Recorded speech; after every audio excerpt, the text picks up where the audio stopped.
Hey everyone, welcome to another short Unity training video from me, Mike, and I'm here with Dylan. Hi. This time we're going to just do a very short little video introduction, scratch the surface on Sprite Sheet animation in Unity. So very focused, narrow topic, and we're just going to get you started. We're going to kind of show you the basics and then let you research on from there. And then hopefully you at least know what to search on, what methods you should read about further, and things like that. So let's make a new Unity project. And let's call this one Sprite Sheet Demo. And of course, you always want to make sure you set your defaults for 2D. All right. Now the first thing we have to fix is 100, 149, 237. There we go. That's much better. And save. Always want to make sure you save right off the bat, because otherwise you're working on an unsaved scene, and that's just going to lead to problems. So we're working in 640 by 480. Normally this would work out to be a 2.4 orthographic projection size for us, but I'm actually going to set this to half that. I'm going to set it to 1.2 so that we can really see what we're doing when we have to look at the animation screen down here. So there may be a little bit of pixel blurring because I'm basically upscaling the image. And speaking of the image, let's just go ahead and import our sprite sheet that we're going to work with today. It is not that one. It is somewhere else on my hard drive. Projects. I think I stuffed it under here, maybe. Yep. All right. So this sprite sheet that we have here, bring him up in the sprite editor so you can get a good look at it. He comes from this 2D Hero sprite sheet on opengameart.org. It's a site you can go to get some free game art, and just pay attention to what it's licensed under. He is licensed under Attribution, Creative Commons Attribution license, also a GPL license, so check on this before you use him in a game, but this works really well for some concept art and training. So thank you, Tonka, for creating this guy that we're going to use. Now, that also leads well into the problem of just grabbing some art and not having access to the artist, is a lot of times these guys are arranged kind of randomly, or they're not set up for clean import. Now, I messed around with this one, so I'm going to grid him at an 80 by 97. Okay?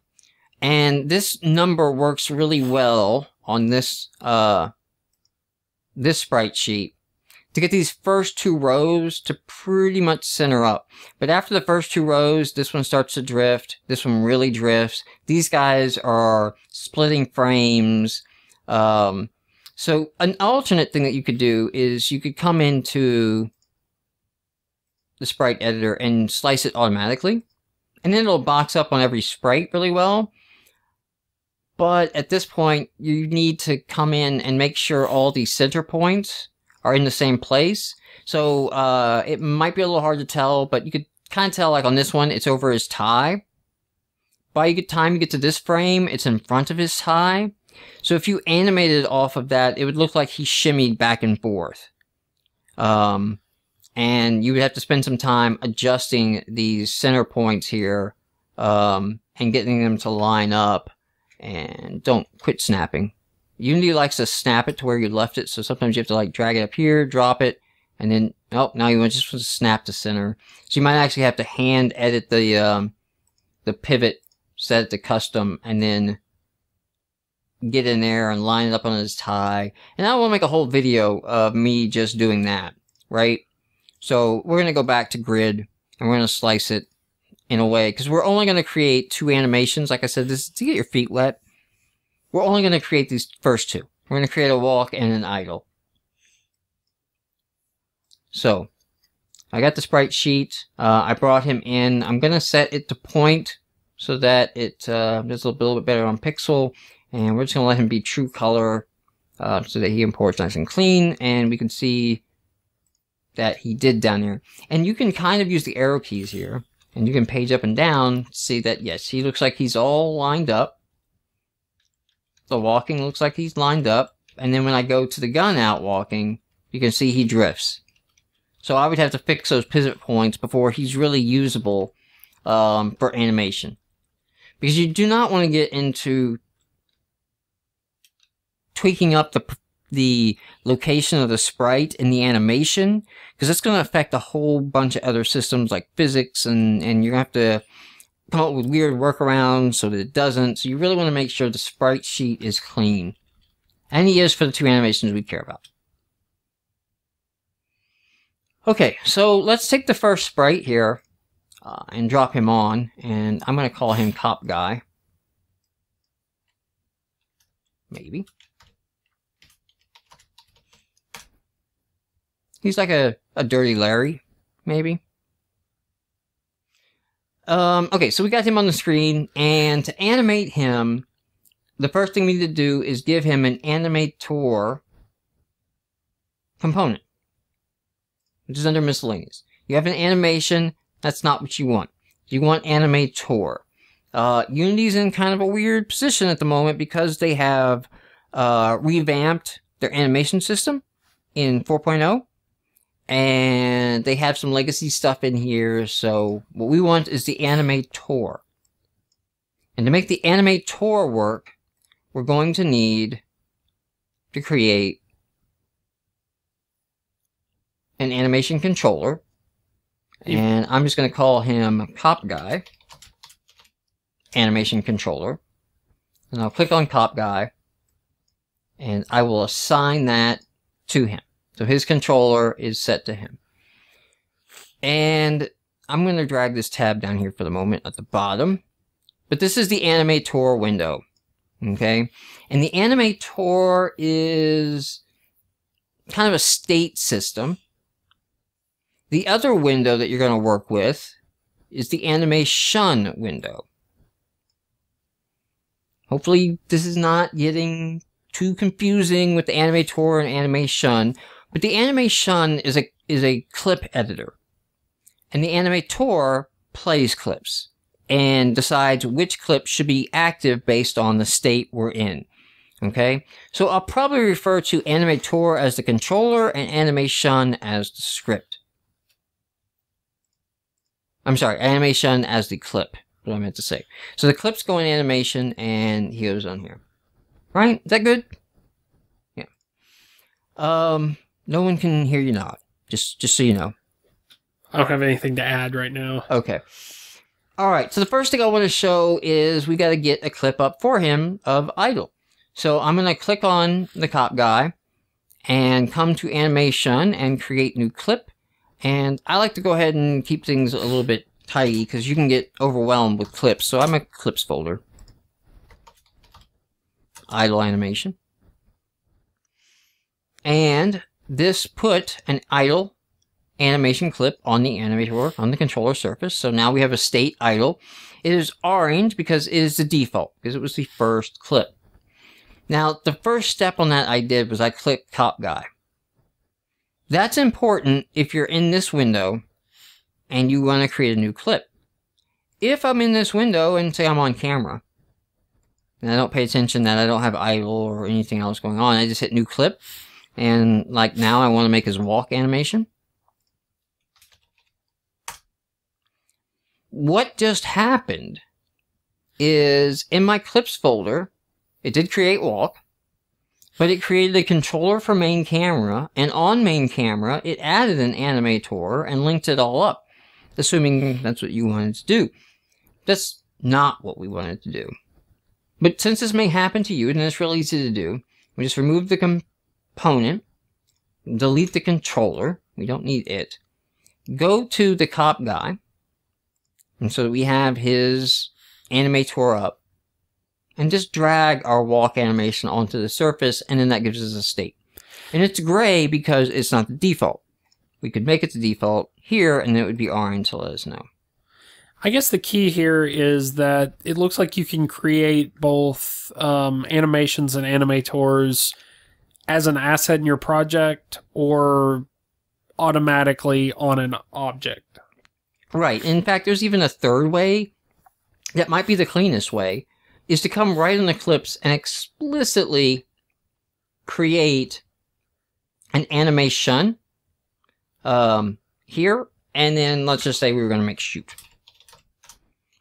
And that didn't create anything up here, it didn't link anything, it didn't do any magic, so that I can just manually drop shoot into the window now, and not worry about having to have it selected.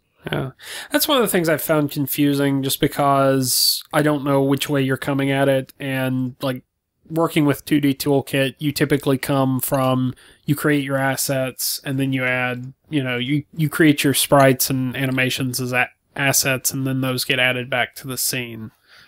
So it's nice to know that you can work any way in it. I think the default here is that a lot of the time you're going to spend in this window, and by having him selected, not only can you preview and switch between clips, but you can create and add new ones without having to go through a lot of wire-up steps. So there seems to be some method to their madness, but if you don't know it the first time, it can be confusing. So to give him an idle animation, so let's make sure we're on the idle clip. What we want to do is come over to the sprite sheet, and we want to select all of the steps in his idle animation, which I think are about 8.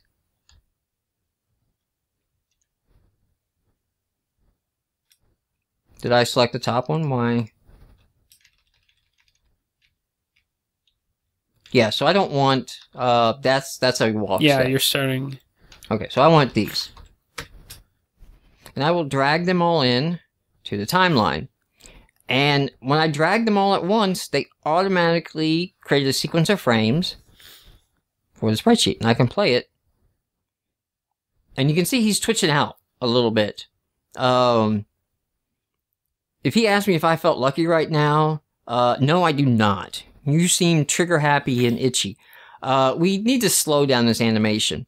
There's a couple ways to control the animation speed. One is, in the editor here, the sample rate is basically the frames per second that the animation was created at. So your graphic artist, or, that's you may have said, like, no, I designed this animation to run at 10 frames per second. And you can put that in, and there you go. Here's a much slower, even-paced. He's not a happy guy, but he's a little better at the moment. The other way that you can change the speed of an animation is on the animator surface. You can click the state that that's in, and there's a speed control up here. So what I'm going to do right now, I'm going to move the animator up top so we can see it, and I'm going to run the game.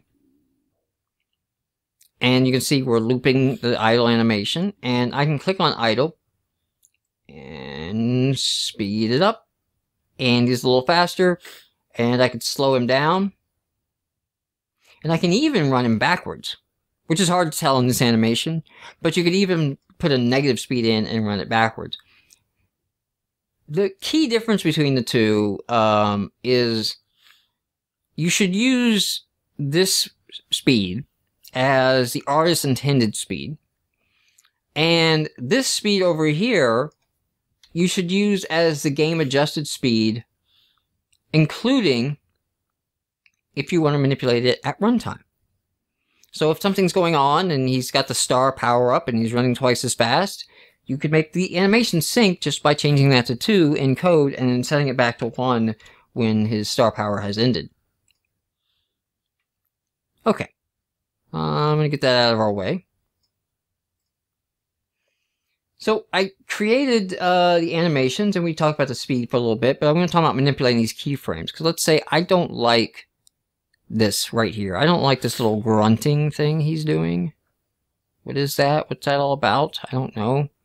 Because it kind of creeps me out. He looks like he belongs in Beavis and Butthead. So maybe that's an animation I want to play in response to dialogue or something, and I didn't want that in this animation. what I can do is come in here and find the keyframes. So this one, and I can hold down Control and select that one. And his mouth is still grumpy, that one. And it's back to normal there. So now that I got those 3 selected, it's as simple as hitting the delete key, and those frames are gone now. Of course, now he's got a gap in his animation, right? So to fix that, I can use Control to select both of those and just simply drag those frames back and edit my animation that way. So one thing I haven't talked about here is this record button. And you notice my controls up here are red, as in beware. Something bad could possibly happen right now. You're into something weird. And what that means is any edits I make to this character get recorded with the animation. So if I come here and I go to the 3rd frame, and I'm not paying attention, I'm on this 3rd keyframe right now, and I move him a bit, you see it added the position and a delta, and it also set an initial import keyframe as well. So now when he plays, it's going to change like that. I think if I turn that off... No, it's not that one. Okay, well, I haven't gotten too deep into the physics and the apply root motion to make this a cumulative effect. I think maybe I could... What if I zero this out? I'm playing around at the moment. I shouldn't be doing this. No, now he just stays at the spot. But if you don't want that, you could see I could select that and I could delete key like I did the other one. You could also come here to position and remove properties, and that deletes that whole thing from the entire animation and resets him completely. So that's what the record button means here. You can turn off record, and then you can make changes freely, and they're not getting recorded to the animation, and that's cool. And we'll just zero him back out. But the thing is that you're going to scrub at some point to the keyframes, and as soon as you click in this window, you're recording again. So you need to be aware of what that button is and what that does. Okay, well, we got idle. I think I'm pretty happy with where he's idling at right now. Let's go ahead and give him some animation for his walk. So we found that one to start right there. And it looks like that's 8. And it looks like he stops oh, he pulled out a gun there. So 13. So 13 to 8. 8 to 13. Bring him in. We're going to change this down to 10. And there we go. He's got a little brisk walk. Dirty Larry, he's got things to do, people to shoot. He's going places. Okay. So when we go to the game, though, and we run our game, he's idling, of course. Because that's his default. We can make him walk by saying that's the default, but that's not really a good solution. That you definitely don't want to be doing that in code. That's right. No. So the way that we get him to transition between animations, okay, is we're going to create a parameter, a float. I'm going to call it h-speed for his horizontal speed, okay? And then I can right-click on idle and make a transition to walk. Okay, now I got an arrow. It goes from idle to walk. Click that arrow, and down here in the conditions box, I can now select my parameter that I select, h-speed. I can say it's greater than 0.1. Okay, allow a little bit of a dead zone there. And he will transition from idle to walk. So, if we run this, come back to our animator, and I change this value to 1, he's walking. And when we stop walking, I change this value back to 0. Well, he's still walking. Because you didn't set an exit condition. We need an exit condition. So we make a transition back to idle. click on it, and when the horizontal speed is less than 0.1, we will transition back. And now, I can set this to 1, and he's walking, and we're walking, and we're walking, and we're idling. And that's the basics of this screen. We said at the beginning of this video we're not going into major depth on this system.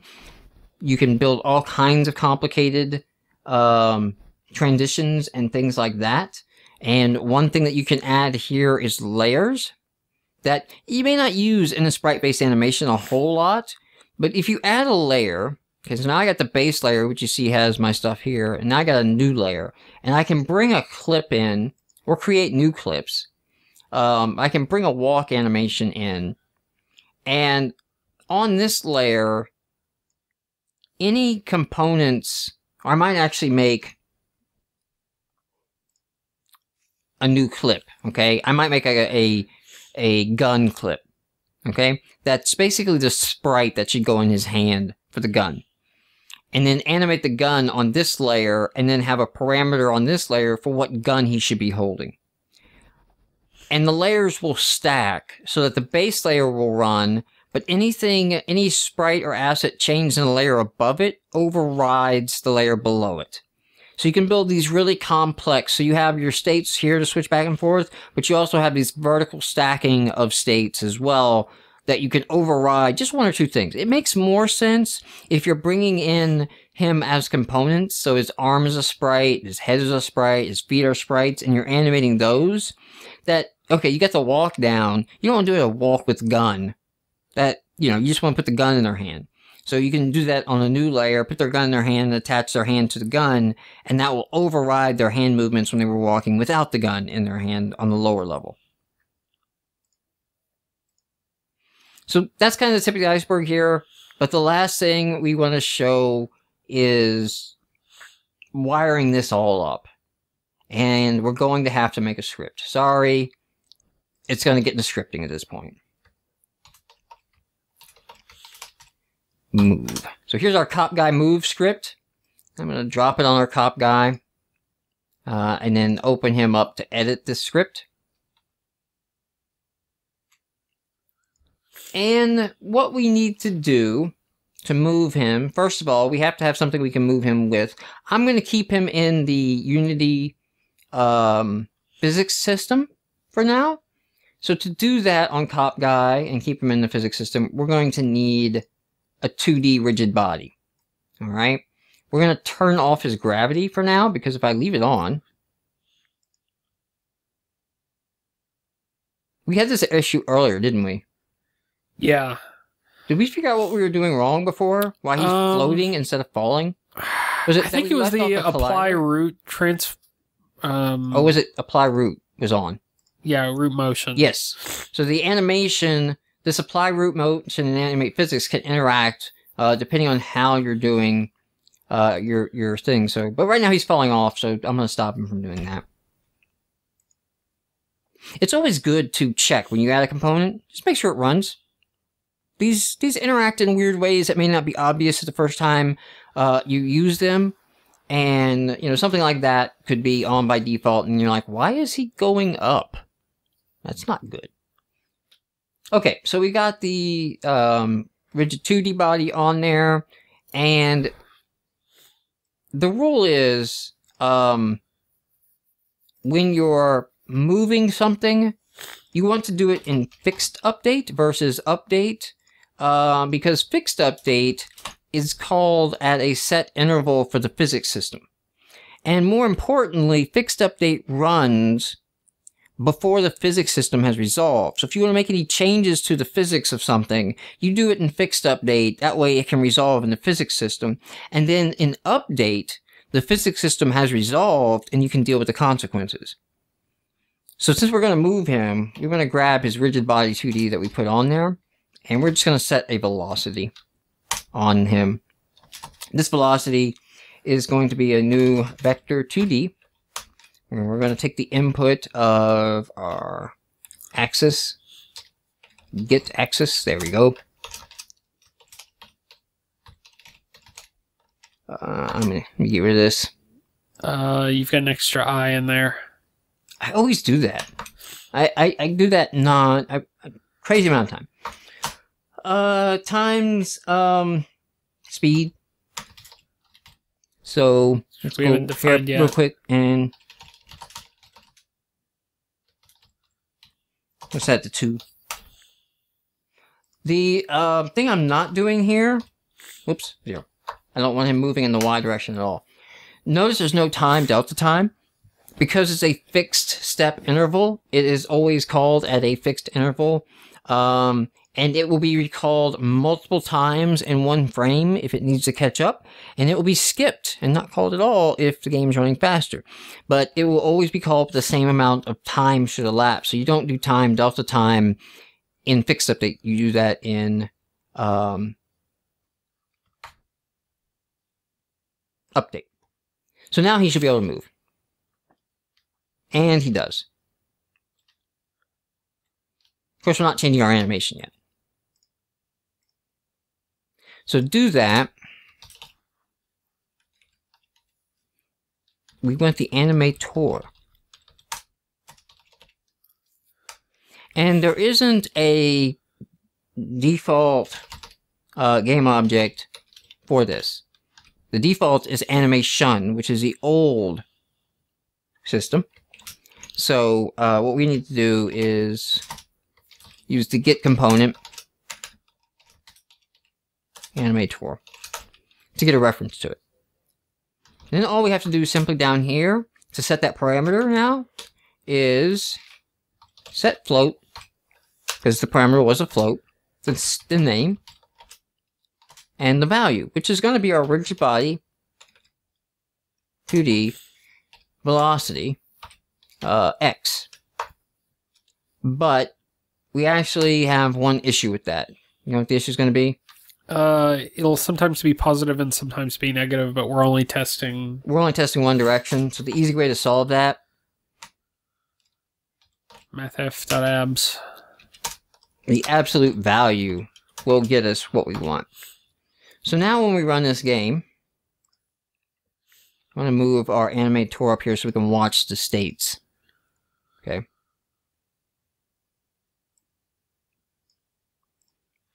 We're in idle, and I move, and you can see we transition to walk, and then we're back to idle. Of course, Dirty Larry is moonwalking, and that totally may be okay. That totally may be what you want for your game, and you can just say, like, no, that's a feature. But in case it's not what you want, I'll just go ahead and show you the simple little code here. The easiest way to solve that is to flip the sprite. And we can do that from the transform. So I'll do this here manually so we can watch it happen. I will come in and grab the scale on the x-axis. And as I scale it down, of course it gets skinnier. But once I hit negative, the sprite's actually flipped. So if I set him to -1, he's actually facing the other direction. So we're going to use that to our advantage here. So if the speed, right, we do need to be moving,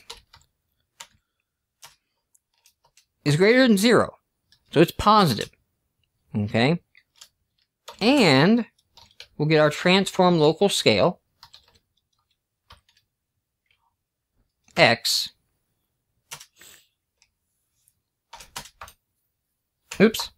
is negative. So if we're positive on our velocity, we're moving to the right, and if our scale is negative, we're facing left. Okay, so we're checking for the opposites. Then at that point is when we want to set our transform, local scale, vector 3, -1, 1, 1. And then we're going to do the same thing, except we want to face the other way on the other condition. When we're moving to the left, but we're facing right. And if you get these mixed up, it's easy to figure out, because you just come and you run it, and then it's going backwards.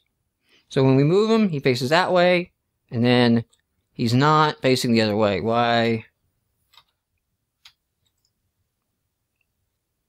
did I miss? What did I mess up?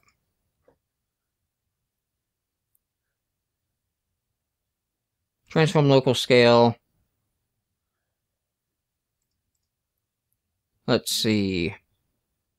I made some basic error. And I just bragged about how easy it was to check this.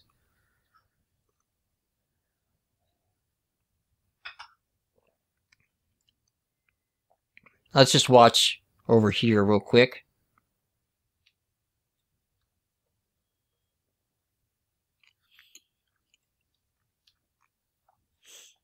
So we are moving back and forth correctly. And the demo demons have struck me hard, and somebody right now knows what I've done wrong. We set the velocity. We set the animation to that velocity. And then if it's positive in the X direction, we're moving to the right.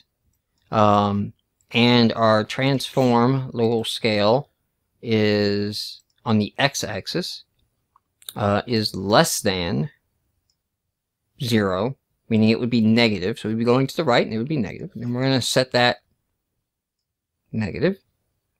So we're going to set that positive. All right, cheat time. I'm going to go here and look up my other project.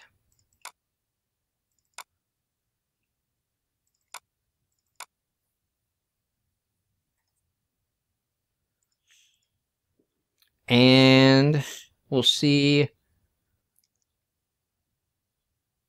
what I did wrong. Local scale,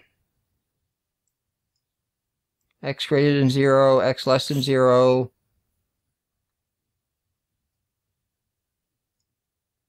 You know, this has happened to me once before. You have to resync the project to make sure I just have to re-import the script?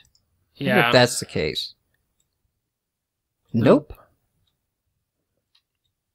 Do I have something on my animations? Did I leave? No. Okay, I didn't leave anything on my animation.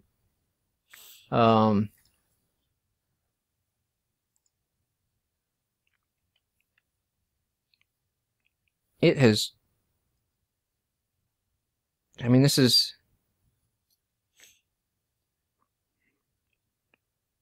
The scale is greater than 0, velocity is less than 0. I do have them switched around in that one. So the scale is greater than 0, velocity is less than 0.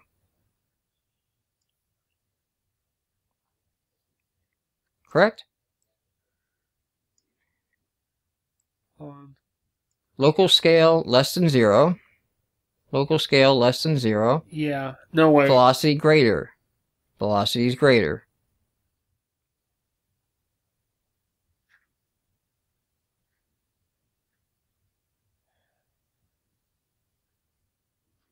So the velocity coming in.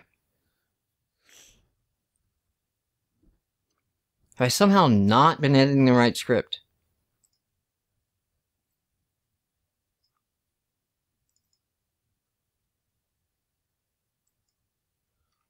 Oh, you know what? What? Console? Do I get a error?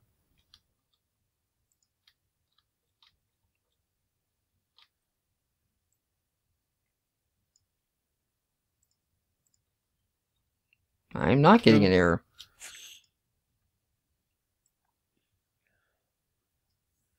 There's no way... I'm trying to think if there's a way that the first condition could be evaluated as true, and then it falls through and immediately activates the second condition or something like that. But I don't think so, because velocity is not going to change. But, you know.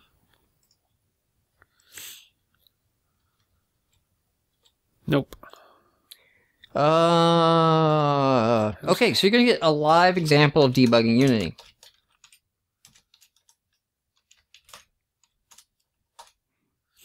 Okay.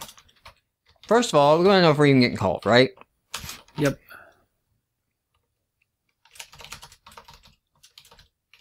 We expect this to be our moving right change call. And we expect this to be our moving left change call. So let's see if we're...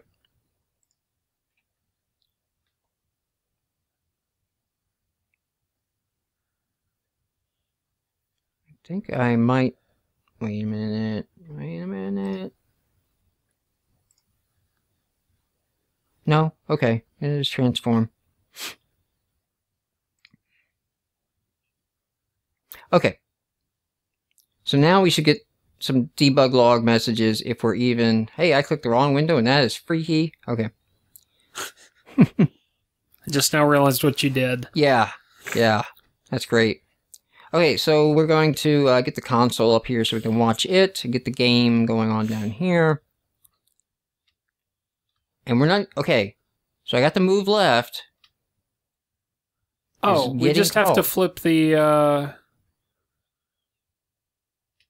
Go back and move right should not be called because we're facing right and we're walking right. Move left is getting called correctly. Well, yeah, but it should be setting that to a -1 because if the scale is never... I do not know how we both missed that. Well, that is live game development, folks. You were treated today to what real game development is like. Spending... What do we spend? 10 minutes on? Possibly, yes. On a simple error. But now he's moving back and forth. And hey, you got the benefit of seeing how live debugging works. And well, you can see he's walking quite well. And if I click on this, we can see him flipping his transform there as he goes back and forth as well over here. Well, alright. That is the basics of Sprite Sheet animation. Clearly, we are not the guys to take you to the advanced one yet. Right. Thanks for watching.